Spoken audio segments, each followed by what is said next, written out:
It's July, and we're going to crank up the heat with some action movies with stellar fight scenes. Tubi is filled to the brim with many action thumbnails, but results may vary, so I've made sure to serve up some selections with staggering set pieces. We've got one from Australia where a former martial arts fighter takes on child traffickers.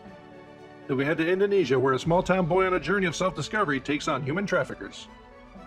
And then we head to Thailand where an autistic daughter fights to make collections on behalf of her sick mother.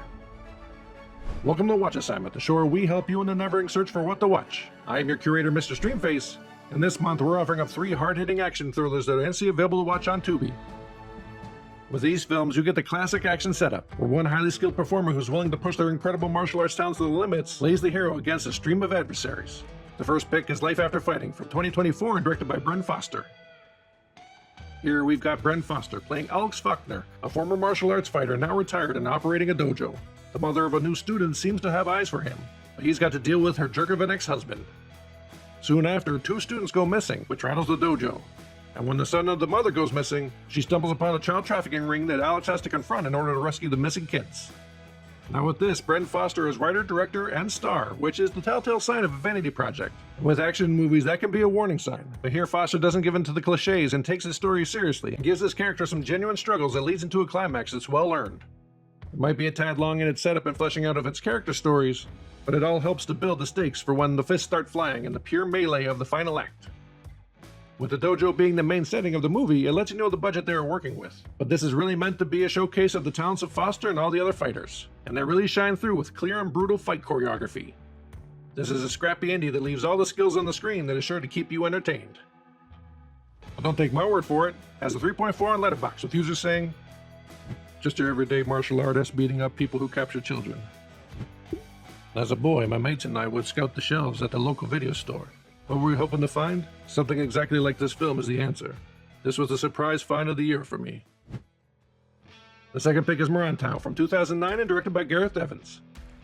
We meet a small-town boy trained in Indonesian martial artist Silat, played by Iko Uwais. He's headed to Jakarta on a journey of self-discovery known as Merantau, which is a traditional rite of passage. He's barely in the city when he gets his wallet stolen by a street urchin who leads him down a back alley where they run into his sister, who's a dancer. When that sister gets kidnapped for human trafficking, his Merantau becomes a journey of becoming a protector and a rescuer. Now if this brutal use of Silat seems familiar, it's because the team-up of Evans and Iko would follow up this movie with the game-changing The Raid. So this feels like they're workshopping how to pull off certain action sequences. You get Iko showing off his brutal close-quarter combat against a relentless barrage of thugs, sometimes utilizing the environment for some inventive choreography. But the melodrama around the fight is solid too.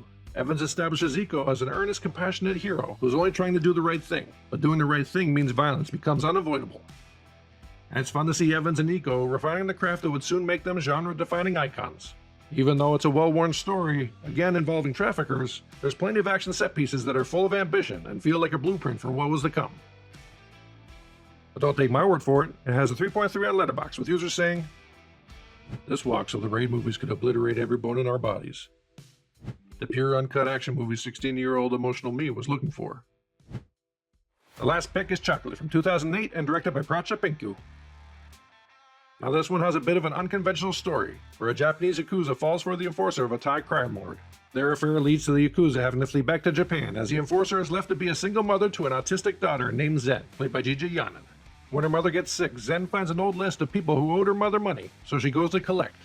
But when Zen encounters resistance, she uses the martial arts abilities that she learned through hyper-fixated mimicry to make sure they pay up. Now having an autistic character like this can be a bit of a sensitive subject to work with, and can sometimes come off a bit cringe. But it's all about the intention from director Pinku. Here we have a director fresh off the success of Ong Bak who wanted to make a female-focused action film, and the script was developed with Gigi Yanin in mind. And the character Zen is meant to inspire parents of special needs children, while also highlighting the unconditional love and focus that can be found in children with autism. But when Zen has a showdown with an adversary who is also autistic, it's an amazing fight, but the concept of it can feel just a bit off. And while the story can be a bit muddled in places, what will eventually win you over is the inventive and elaborate set pieces. Yanin makes an unforgettable impact with her physicality that can not only be attributed to her martial arts training but her background with ballet.